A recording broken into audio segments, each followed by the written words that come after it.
It's beginning to look a lot like Advent everywhere you go.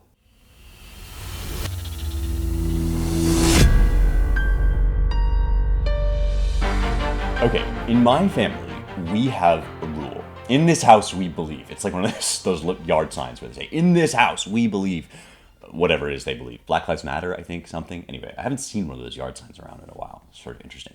Anyway, in my house, in my family, here's what we believe, okay?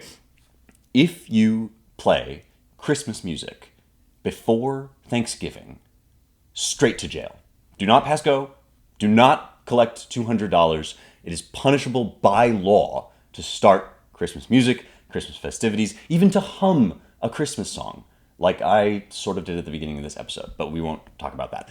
Any of this is wrong and bad because the Christmas season begins when Santa Claus reaches Herald Square in the Macy's Thanksgiving Day Parade. Not 1 second before, not 1 second after. The whole point of this season is to celebrate Thanksgiving and, most importantly, my birthday, which is tomorrow. Happy Spencermas, everybody. Do not erase Thanksgiving. Do not erase my birthday. Wait until Santa Claus reaches Herald Square. And here's the thing about this. This rule, which I believe is shared in some variety or another by all good, decent, and right-thinking people across Christendom, even this rule is actually not quite strict enough. It's not trad enough, because the thing that we do with Christmas, where we start it in December and we have this whole Christmas season leading up to December the 25th, this is actually a relatively modern innovation, and it cheats us out of one of the best liturgical seasons of the year, and that is Advent. You probably have heard of Advent. You know about Advent calendars. Some of you, I know, are liturgical buffs like me, but not all of us are familiar with the ancient rhythms of the church and how they correspond to the changing of the seasons in the year. And it's one of my favorite nerdy subjects, so I figured as Advent approaches, it begins this year on December 1st, I thought we could talk a little bit about Advent, the history of Advent, where it comes from, what the point of it is, and it's probably not going to stop me from playing Christmas music alongside my Advent carols this December. I'm going to be perfectly honest with you, but I am doing a special offer on my Substack for Advent that will make a lot more sense now as I explain it on the podcast. So if you're a Young Heretics listener, you'll have the extra special scoop, and then you can go over to rejoiceevermore.substack.com and join in my Advent calendar, which starts on December 1st. But let me tell you a little bit about why I think Advent is so cool. It starts with the word, as always with me. It starts with some form of etymology. And the etymology of Advent is Latin. It comes from adventus, which means arrival. And therefore, this is the season of waiting for the arrival of Christ. But the really cool thing is that Christ in the Christian church has two arrivals. One has already happened, and that's the one we know about: mangers, angels, sheep, shepherds in the field, etc. The other one we don't think about as much is the second coming. The second coming is also an advent, or in Greek, a parousia, a being among us. So he had a first parousia, a first time when he was among us, when Christ took on flesh and was crucified. That whole incarnation, that whole life is the first coming. The second coming, the deutere parousia, is the end of the world. It's when Jesus, lo, he comes with clouds descending, as the hymn says. And there is an enormous, elaborate library of fan fiction surrounding the second coming. I'm not going to get into that. I know people get very head up about their particular brand of dispensationalism or pre or post tribulation, etc., whatever. I will talk about that at some point, especially if you guys are interested. Let me know. It's a fascinating part of the Christian tradition to try to read the passages where Jesus talks about the end of the world and the apocalypse and figure out what's going to happen exactly in what order. But for my money, kind of above my pay grade. I don't think anybody really knows what's going to happen at the end of the world. I just think we know Jesus is coming back, and we have a few other visions and details so that when it comes, we will recognize it. And this show is mostly about the first Advent, the original Advent, when Christ was born and ushered into the world with prophecy and heraldry of angels. But the cool thing about the Christian calendar, the liturgical church calendar that we observe at church, if you go to church on a Sunday if you're at a liturgical church, you may not totally recognize this, especially if you don't go every week and you don't drop in a lot. But every Sunday in the calendar has a specific place in this story that we tell again and again every year. And now, this coming week is actually when that calendar begins, when it resets. So I've talked a little bit about calendars before on the show and how difficult it can be to line up a regular pattern, a metrical pattern of days and months and years with the turning of the seasons, which is natural and happens every year. And obviously it's how we mark the days. We know about days. We have days because we see the sun moving across the sky.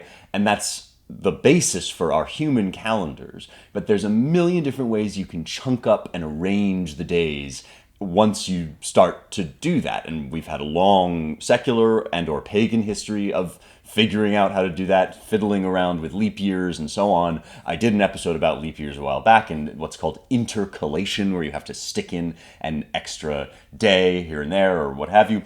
But the church has its own calendar. The Christian church has its own calendar that is marked by certain seasons and festivals. It's largely based on the Jewish calendar, which is in turn set out in the Torah. So one of the oldest forms of Jewish worship is this idea of a liturgical calendar, because it goes right back to the book of Genesis, right? Genesis chapter 1, the sun and the stars and the moon are set in the heavens as signs and markers of symbols. So the Jewish faith and the scriptures have this built-in idea of the world and especially the sky as a timepiece, as something that communicates to us a certain rhythm that we are supposed to live into. And the Jews proceeded to do that throughout their history. They still do. There is still a Jewish liturgical calendar. That's why, for instance, at the beginning of the school year every year, all your Jewish friends would always take a bunch of days off. And you were like, what the heck, man? We just got started. But there's a whole other Jewish calendar that they're observing based in large part on the cycles of the moon, which is slightly different from a calendar that would be based on the sun or one that would be based on both or whatever. And that is why a lot of their feasts are movable relative to our calendar. And it's also why they don't fall according to the school year or whatever, because a lot of our secular traditions in America grow out of a Christian liturgical calendar, or at least are related to the Christian liturgical calendar. And that calendar is still rather movable, but also has this very set pattern of rhythms and weeks. And it ends the very last Sunday, which is actually the Sunday we just had. So I'm recording this on Monday. Yesterday was Christ the King Sunday. And that is Christ celebrated and observed in church as King of the world. You go to church, you sing songs like Lo He Comes with Clouds Descending that are about how Jesus is going to reign over all things at the last days. It's the second advent, the Deutere Parousia. And that finishes off the year because that's the end of the story. And the whole year we've been telling the story of Jesus and his coming, and the whole church liturgy and every Sunday as it proceeds and the whole wheeling of the cycle is all about the story of Jesus from his birth up to the time when he comes to reign in glory. And it's all very joyous, and it's, something that we don't necessarily emphasize as much in modern Christianity, but I think that's a problem. I think it's kind of awesome to imagine love coming to rule the universe, as it surely does not now. And the whole idea is our flawed human systems of politics and ruling and all of the things that we've messed up are going to be reset, and instead the law of the universe is going to be love, ultimate absolute love. And that's an amazing and also trippy and gorgeous and crazy festival that caps off this entire year. And then next Sunday, December the 1st this year, is the very first Sunday in the liturgical calendar, and it's the beginning of Advent. So the idea is you work your way all the way up to the end of the world, and then you start again with the coming of the light into the world. That is, with Jesus being born. And so these weeks that come up are supposed to be a time of quietude and preparation. We think of this as the Christmas season. Everybody's getting all happy, and we're maybe having parties, and we're doing all this stuff. And that's kind of more the secular version of it, because we have this lead up to Christmas. And then we're all going to go back to work after Christmas and after New Year's. And so you sort of want to relish in the holiday while it's still in the future. But I think that this is actually a suboptimal way of doing things, and that the church liturgical calendar has a better way of doing things. Because think about this. So Advent, the season that's coming up in December, it's not a glum season. It's not quite as deep in sorrow as, say, Lent is. Lent is probably our most solemn season, the 40 days of fasting leading up to Easter, which is the most joyous day of the liturgical calendar. But it's similar to Lent in many ways. It involves fasting, as I'm going to get into, and some people have called it a little Lent or a second Lent, and I'm going to tell you the history of that in a second. But just think about it for a second from your perspective as somebody that's probably getting ready to take some time off for Thanksgiving, and then you'll go back to work, but then Christmas will happen and whatever. In the lead up to those days, the church teaches you're supposed to wait and pray and fast and just get ready for a celebration in a kind of meditative way. Maybe do more charity than you typically do, maybe turn your thoughts more to things of the Spirit. And even if you're not a Christian believer, maybe you are taking this time, let's say, as a sort of solemn preparation for the high feast day of Christmas. Here's why I think this is better as a matter of pure taste. In our version, in the secular version, you wait and wait and wait, and you get so excited, and then you get to Christmas, and then it's basically over, and you have this whole vast winter wasteland of January and February with no exciting holidays. There's like Valentine's Day, February 14th, and you kind of get dumped out into the coldest, bleakest months of the year with all of your celebration behind you. The month of December was really great and fun and bright and happy, and everybody was hanging out and eating food. And then suddenly you're in January, and it's like New Year's resolutions, back to school or work or whatever. The church does it slightly differently, where you have this solemn descent into winter during December, and the days are getting shorter and shorter and shorter. And it actually leads up to the winter solstice, which is the shortest day of the year. And then when Christmas comes, you have 12 days of Christmas, all the way up to Epiphany feast on January 6th, which is the feast of the Magi, the three wise men visiting Jesus. And then after that, if you want, you can carry it on for 40 days. There's a whole Christmas season that goes into the dark winter months and basically carries you out of them so that it drops you off down the road when spring is a little bit on the horizon and you're starting to get ready and feeling a little bit better and the days are getting longer. So it's way better just from a mood perspective, I think, to really when you're eager for winter, when you're ready for the novelty of winter, and it's been spring and summer for so long that when winter comes, everybody's a little bit excited. Ooh, it's getting cold, and we're still kind of excited about it. Then we really have the energy, right, to invest in a very wintry kind of season, which is what Advent is supposed to be. And the songs that we sing at Advent, which are not Christmas carols but are something a little bit different, all have that kind of flavor. So there's O Come, Emmanuel, in the bleak midwinter, right? This is about waiting, the hush and silence of the waiting period and the waiting season. And this is one of the church's oldest traditions. It's something that has gone back, it's at least part of, late antiquity. It may have roots even deeper than that. Christmas itself, and I've talked about this on the show, is one of our oldest dates, which is kind of interesting that this is one of the oldest anchors of the liturgical calendar, because it's not one that is definitely set in the Bible. In other words, there's no place in the Bible where it says this was the exact date when Jesus was born, and people dispute and debate, and there's a scholarly discussion of when exactly it would have actually been. And so it's different in that way from Easter. So Easter, the true high holy day of the church, that is locked in because Jesus died on Passover. And so we know from the Torah when Passover happens, and so the date that we use to mark Easter is always every year at around the time that it would have actually happened. The real death, the real crucifixion, the real resurrection is sort of in the vicinity of the time of year, and it's spring, and the year is bursting with life, and so there is this long preparation for that, and then suddenly everything is blooming, and we're all excited, and we're celebrating, and yada yada. So it makes cosmic sense. And that is based on the liturgical calendar, which makes liturgical sense because that goes back to the turning of the seasons and the natural connection to the earth and all of that. Christmas is a little bit different. So it's not set. We don't know a particular holiday when he was born or anything like that. People have sort of tried to fix the date, but the date of December the 25th is quite old, and we find it already defended by, for example, Saint Augustine. And remember, Augustine is a 4th century AD Christian bishop, so that's 300s AD. Augustine is already talking about the appropriateness of having Christmas on December the 25th. And the reason why, he says, is because this is the shortest days of the year come around this time. And so we are starting the year as a Christian church. We start the year in the depths of darkness.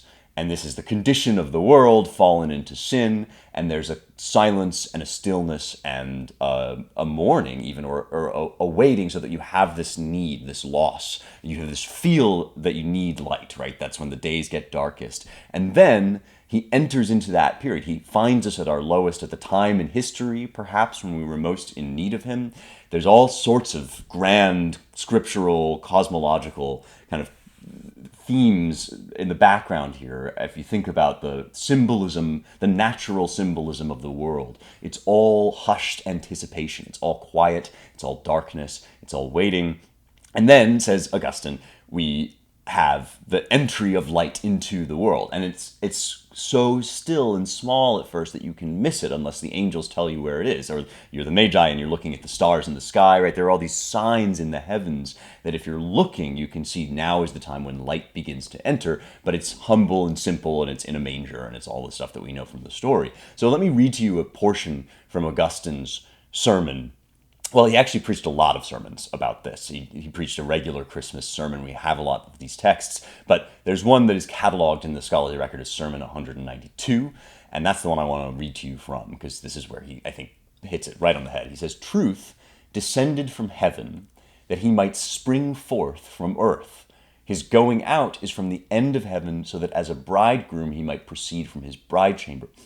Hence it is that he was born on the day which is the shortest in our earthly reckoning, and from which subsequent days begin to increase in length." He's basically saying God had to go all the way down into the lowest part of our life, of our year, of our humanity, so that he could bring all of it up with him as he rose. So it was appropriate to choose December the 25th, or to choose this winter solstice darkening time, so that then you could go, it only goes up from here, basically. And I think this makes a ton of sense as an act of symbolism. To commemorate the birth of Jesus at this time makes it so that the liturgical calendar is lined up like a set of gears with the calendar of the heavens, with the natural calendar, which is always what we're trying to do. We're trying to use the symbolism and the signs in the sky around us to express something more spiritual and invisible and profound. The visible things are supposed to line up with the invisible things, and that's how we tell stories.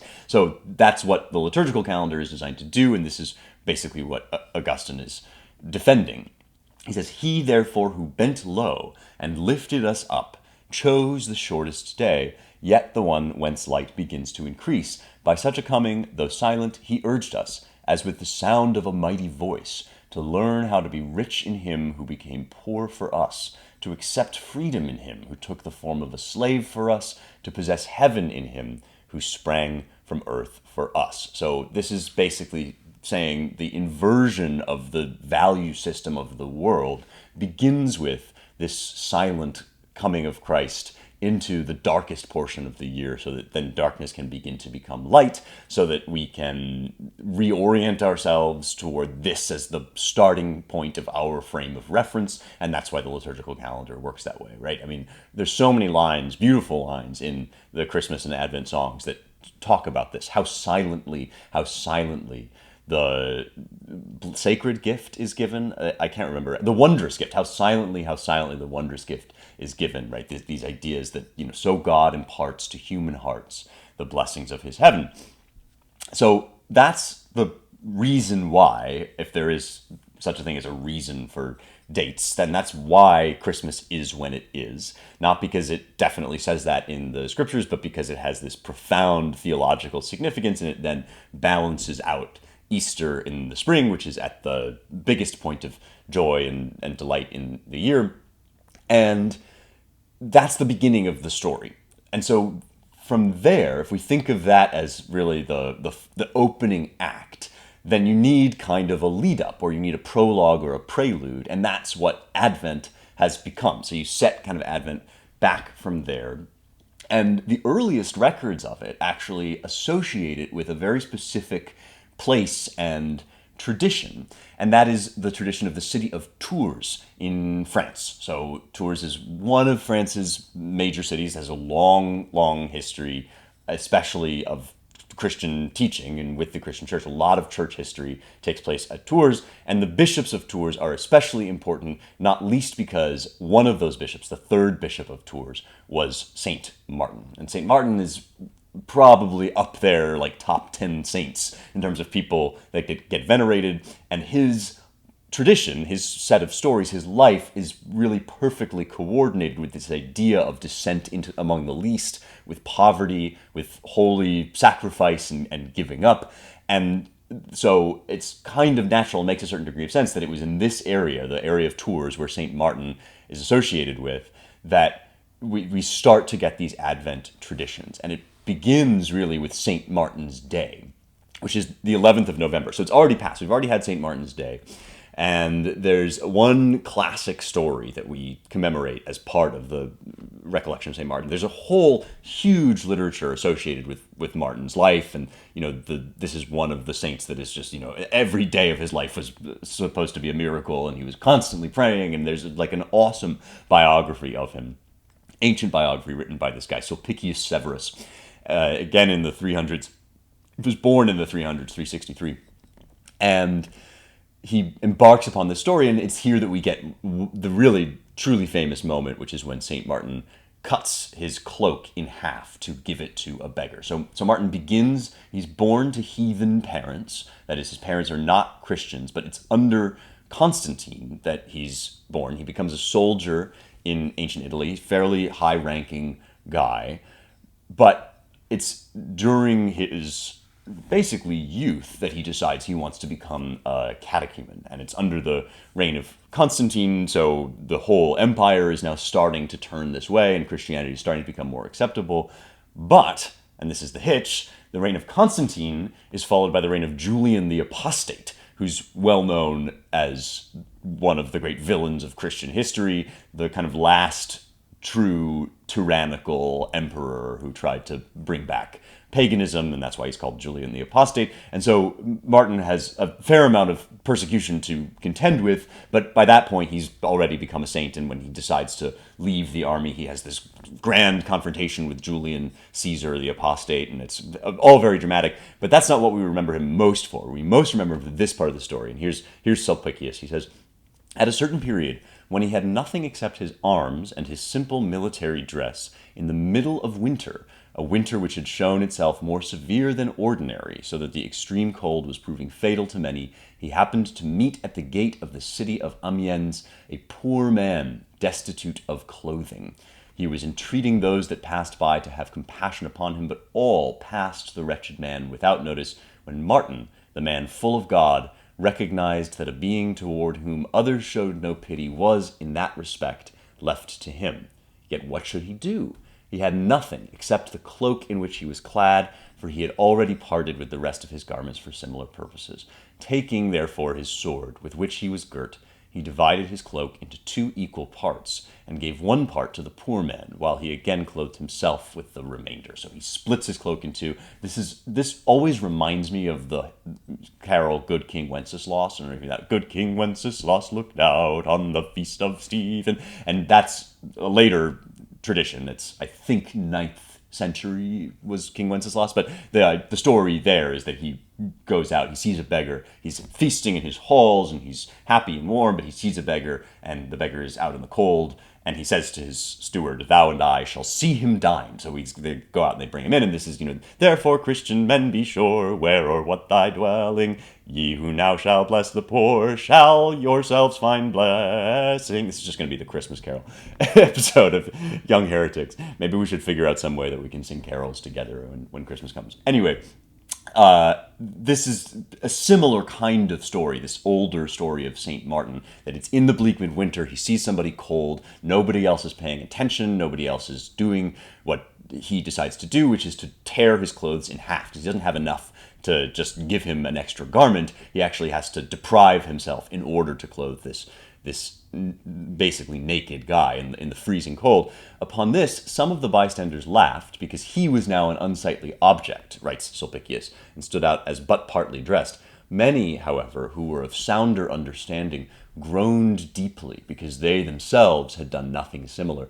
They especially felt this because, being possessed of more than Martin, they could have clothed the poor man without reducing themselves to nakedness. So obviously the moral of the story is, I was naked and you clothed me. And that's in fact what happens next. In the following night, when Martin had resigned himself to sleep, he had a vision of Christ arrayed in that part of his cloak with which he had clothed the poor man. He contemplated the Lord with the greatest attention and was told to own as his the robe which he had given. Ere long he heard Jesus saying with a clear voice to the multitude of angels standing round, Martin, who is still but a catechumen, clothed me with this robe. It's very moving. I mean, you can see why this has become one of the emblematic stories of the Christian church after the scriptures is, the fervor of the early saints, the way that they took these Matthew 25 passages seriously, and the true belief in miracles and in apparitions that you actually could see in him, that by taking off his clothing, by becoming naked, he had become more regal and more beautiful. And this is the whole idea, really, of Christmas, that God chooses the weak to shame the strong, that a peasant boy born in a stable is the king of the universe. That's what links the two Advents together, the coming of Christ as king of the world and the coming of Christ as humble infant boy are one and the same, because it's only by seeing the infant boy as heir to the line of David that you're able to inherit the kingdom of Jesus, which is the kingdom of love. It's not like you're going to get a bunch of riches and power of this earthly kind, and that's what some of his followers wanted out of him, but they were disappointed in that, right? Instead, what you get is the riches of charity. And to learn to love that, to actually value that above your own possessions, value that above your own comfort, is to you trade in basically your worldly goods for this other joy, which is endless and which costs everything and hurts and is painful and difficult. But when you pay that cost, you discover that you enter into this world of spiritual delight, which is what the saints inherit. And then the kingdom of God is here among you. So that's the point, that's the reason for the season, right, is to strip away everything that has outward glory, just as the day descends into the shorter and shorter days, and we're in this darkness and we can't see anything beautiful, but we can, if we tune our hearts to understand what Christ means, that God would humble himself, then our whole system of values reorients, and the thing that we get, which is the self-giving love and participation in the self-giving love, is greater than all the stuff we give up. And that's why Martin makes perfect sense as a kind of Advent saint, a guy that sort of tends to be associated with this season, with this time of year. And gradually, in Tours, we have a record that the bishops who came after Martin began to associate this whole period with Martin's feast day. So like I said, we feast, if you're a variety of Christian, a denomination of Christian that observes saints' feasts, Martin's Day is 11th of November. But over time, everything between then and Christmas starts to be known as something like what is now called the Lent of Saint Martin. So Lent, remember, is the 40 days that leads up to Easter. This becomes the long period of preparation that leads up to Christmas. And it's in the 5th century, so the 400s, that Bishop Perpetuus, we're told, also Bishop of Tours, decides that from St. Martin's Day all the way up to Epiphany, which remember is that January 6th day, so including the 12th day of Christmas, there's going to be 3 fasts a week. And so from there, we start to get this record. This comes in large part from the later Bishop Gregory of Tours. So in the 6th century, Bishop Gregory of Tours tells us that in the 5th century, Bishop Perpetuus declared that in the 4th century, Martin of Tours, gave his cloak, and therefore we're going to celebrate that throughout all time.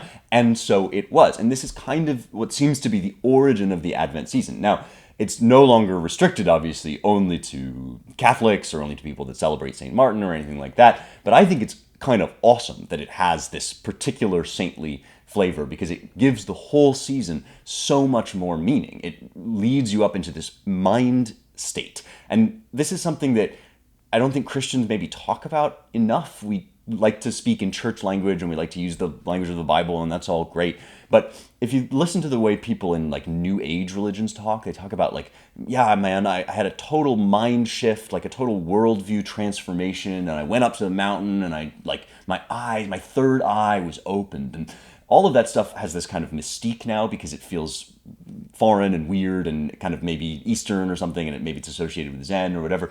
But we actually already have mysticism at home, guys. Like this stuff is the true mind shift, the true transformation of the mind that we all go out seeking when we do ayahuasca or we have like New Age yoga parties or whatever. I mean, I'm kind of making this up because it's not really my thing, but I know it's a huge deal, and I see people like on TikTok and Instagram talking about, yeah, I've been out with the shamans, I've been burning sage, I've been doing all this stuff. My feeling is like there is actually a total transformation of your mind. We just don't talk about it that way. We don't talk about it as this like galaxy brain explosion. It feels too conventional and too traditional because we're too used to it. But Advent really is supposed to be, if you think about it the right way, a period of deep, silent meditation that flips over your whole way of looking at the world and revolutionizes the way you see things so that you can learn to recognize Christ when he comes into the world. It's about reshaping your perceptions through constant prayer and meditation upon the highest things in the world, which are invisible spiritual things. And you can spend time in silent prayer. You can do an hour a day of just sitting and meditating. You can like repeat the sinner's prayer. Lord Jesus Christ, have mercy on me, a sinner. There's a million different ways that you can do this, but all of it is designed as a route into this new mindset, this new way of seeing the world that comes in at the darkest day when you start to see that things like love are actually more valuable than things like gold. And we say this, it's like a Hallmark card, it sounds like a cliche, but if you actually live your life that way, like if you actually value wisdom and love and mercy and goodwill toward men, if you actually decide to set that at the top of your hierarchy of values and to leave everything else to come and go as it pleases, money, wealth, fame, right? If you actually try to do that, you will enter into a genuine spiritual discipline. You'll fail all the time, by the way. It's not like it's easy to do. You'll constantly need to slip up and ask forgiveness and all of that. But your life will actually transform. Like, it's not just a thing we talk about in church. It's not just like nice story that we tell. It's not just a set of patterns and festivals and like all of that is great. I love church tradition, but I love it all as this kind of vessel for this one thing, the greatest thing of all, the treasure hidden in a field, which is the renewal of the mind. And your life will genuinely start to go differently if you decide to set spiritual things, especially love, which is the greatest spiritual thing. If you decide to set these things higher than all material gains, and you like trust, as in have faith, that the rest of the stuff is going to take care of itself. Extremely difficult, not something that I claim to be an expert at, but the whole point, this is the whole point of it. All the other stuff, all the nerdy stuff that I love talking about the history, love thinking about the saints and how it all works and how the liturgical calendar syncs up with the material calendar, the natural calendar of the cosmos, and all of that's great, but that's just a sign, that's just a signifier of the fact that this stuff is real, that it really is deeply embedded in the structure of reality. And the actual thing that you're trying to get at is extraordinarily simple. And all the nerdy stuff and all the stuff we talk about in this show is all just a vessel to get you into this renewal of the mind, to knowing and understanding and actually seeing the world as if tearing your cloak in half and giving one half to a beggar is better than having a cloak, right? If naturally we don't think that way, instinctively we don't think that way, but with actual effort and with prayer and with divine aid, we can learn to think that way. And then everything becomes joy. Even suffering becomes joy. Again, not saying that this is something I'm like constantly great at practicing, just that I have felt the way that it is able to transform your heart. And you can, at moments, get glimpses of what a guy like Martin would have felt his whole life, which is just moving from bliss to bliss, even in poverty, even in suffering, even in starvation, because all of that stuff becomes just this gateway to a vast new realm of pleasure, joy, and delight. And that's the point of Advent, is getting ready, is preparing your mind for that. So I wanted to tell you about something that I am doing this Advent as a way of preparing myself, because if I don't mark these things, if I don't talk about them in the advance and set my intentions for them, I usually just let the period, the season slip by, and it can get very busy and you sort of forget. So I wanted to do that, but I also wanted to invite you into part of my Advent practice this year. You do not have to be a Christian, and hopefully you can tell from the way I'm talking about this that I think of these Christian festivals and I think of Christianity as something much, much bigger than perhaps you've been led to believe by the church propositions you've seen before. I actually think that this is a mental practice, and you don't have to call yourself a Christian to engage in this practice. I have to warn you that if you engage in this practice, you may, in fact, meet God, and God may begin to change you into somebody who will eventually call himself a Christian. But that's as may be. That's not my job. The Holy Spirit converts souls. I'm just here to share what I'm doing with you, and I guarantee it will make your life better. My dad, no relation, has this thing that the answers to your questions will change your life, possibly for the better. I'm here to tell you that my Advent traditions and my Advent calendar will change your life for the better. So here's how it works. At rejoiceevermore.substack.com, which is my weekly Substack, I am running an Advent calendar that involves just little daily meditations emailed out to you every day.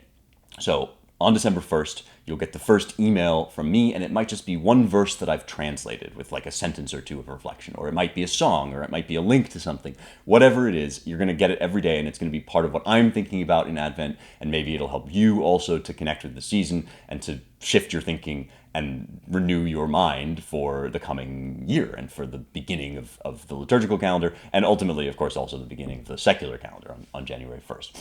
This is only available to paid subscribers of my Substack. Guys gotta eat. Sorry to bring us down from the spiritual heights with material concerns. But as part of it, I wanted to give a discount on my Substack. So you can now become a paid subscriber for 20% off if you subscribe during Advent. And you can get this daily Advent calendar plus a whole bunch of other stuff. Or, and there's one other thing that you can do if you don't want to pay for the subscription, you can just buy a copy of my book, Light of the Mind, Light of the World, Illuminating Science Through Faith. You can do that on Amazon or wherever you get your books. And if you send me the screenshot of your receipt within the Advent season and let me know either through my email or through Substack that you've bought the book, I will give you a free upgrade into the paid tier of my Substack so that you can get the Advent and follow along with us. You can join in the middle if you want. The links to all the old Advent days will still be up, or you can join now and get ready with me, and I'll share some of the stuff I'm reading and all of that. And the reason I'm connecting it to the book is that a lot of it will be based on the stuff that I have been meditating on this year about the nature of reality and the cosmos and how science relates to God and all of this stuff. And hopefully letting you in on that will be a way of sharing more about the book. So you'll be able to obviously read the book if you buy the book, but you'll also get some of the background thinking that went into it with the Advent calendar. And it's at rejoiceevermore.substack.com. It has been a huge year for me spiritually, a rich and blessed year. Not always an easy year.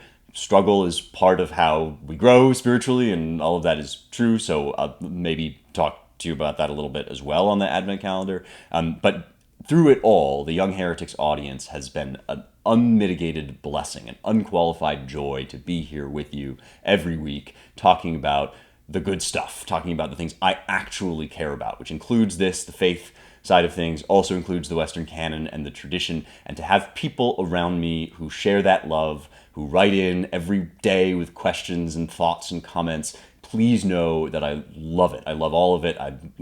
Not to be sappy, but I love you guys. I'm really, really grateful for you this Thanksgiving in my life. If you haven't already shared the show with some friends, now would be a great time. Now is a great time to get started on the show. If you have somebody that hasn't listened to Young Heretics before, we're going to be starting a new series in the new year. So this would be a great time to get to know the show and introduce people, share it around, subscribe, rate it 5 stars. That really helps boost it in the algorithm. The same is true of the book. And do join me at rejoiceevermore.substack.com for the Light of the Mind Advent Calendar. That's it for me. I will see you next time for more truth, beauty, and the stuff that matters.